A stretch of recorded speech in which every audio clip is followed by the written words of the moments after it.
আমি অনেকগুলো হাদিসও দেখতেছিলাম। তো আপনি বলেন তো একটা হাদিস, দুই একটা হাদিস বলবো, একটা বলেন।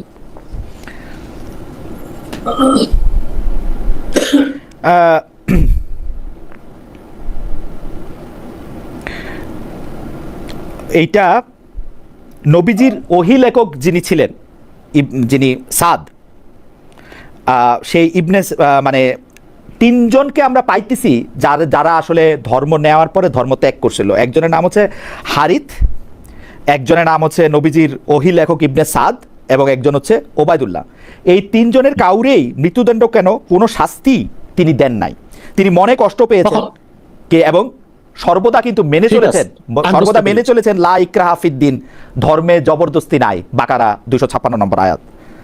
সব ঠিক আছে। সহিহ বুখারীর নবম খণ্ড হাদিস 318 আছে। জাবির বিন আব্দুল্লাহ, আমি হাদিসটা পড়ি, আপনি পড়তে বলছেন।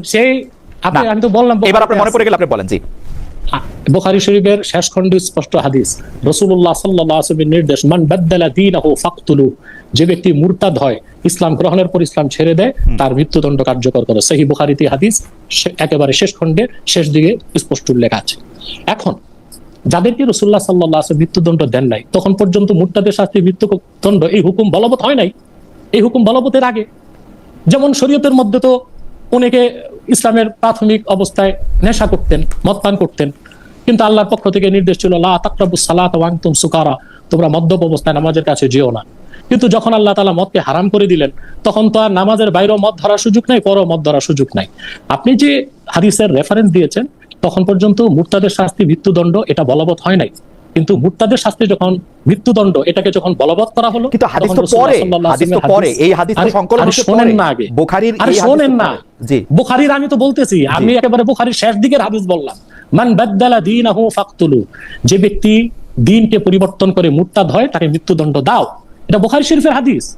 এখন কোন হাদিস নাসে, কোনটা মানসুখ, কোনটায় মাসালা হবে, কোনটায় রায় হবে, এটা তো আপনাকে বুঝতে হবে।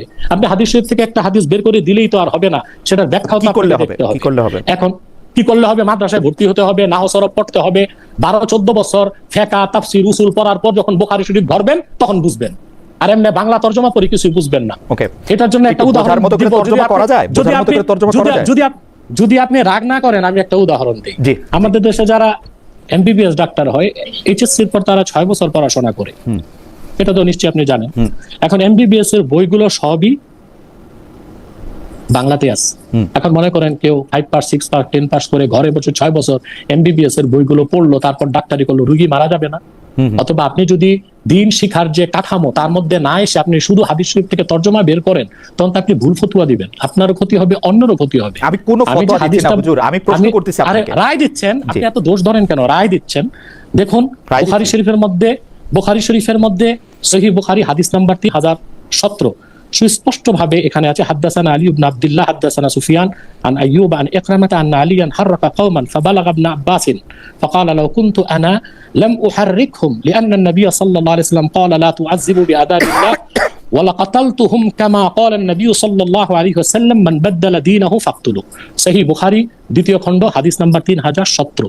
আমি আপনাকে মূল আরবিটা শোনালাম, এবার আপনি তর্জমাটা করে দিচ্ছি। হযরত আলী রাদিয়াল্লাহু তাআলা আনহুর যুগে কিছু লোক ধর্ম ত্যাগ করলো, মুরতাদ হয়ে গেল। হযরত আলী তাদেরকে মৃত্যুদণ্ড দিলেন আগুন দিয়ে। হযরত ইবনে আব্বাস শোনার পর বললেন যে না, রাসূলুল্লাহ সাল্লাল্লাহু আলাইহি ওয়াসাল্লাম মৃত্যুদণ্ডের ক্ষেত্রে আগুন ব্যবহারকে নিষেধ করেছেন, বরং আমি হলে তাদেরকে তরবারি দিয়ে মৃত্যুদণ্ড দিতাম, কারণ রাসূলুল্লাহ সাল্লাল্লাহু আলাইহি ওয়াসাল্লাম ইরশাদ করেছেন মান বাদদালা দীনাহু ফাকতুলু, যে ব্যক্তি দ্বীনকে পরিবর্তন করে, অর্থাৎ ঈমান আনলো না, তার প্রতি বাড়াবাড়ি চলবে না। সে মুসলিম না হোক, ইসলামের পক্ষ থেকে কোনো আপত্তি নেই, কিন্তু ইসলাম গ্রহণ করার পর ইসলাম ছেড়ে দেওয়া, সেটা ইসলাম দ্রোহিতা। যেভাবে পৃথিবীর প্রতিটি রাষ্ট্রে রাষ্ট্রদ্রোহিতার শাস্তি মৃত্যুদণ্ড, ইসলাম দ্রোহিতার শাস্তিও সেজন্য মুরতাদের মৃত্যুদণ্ড।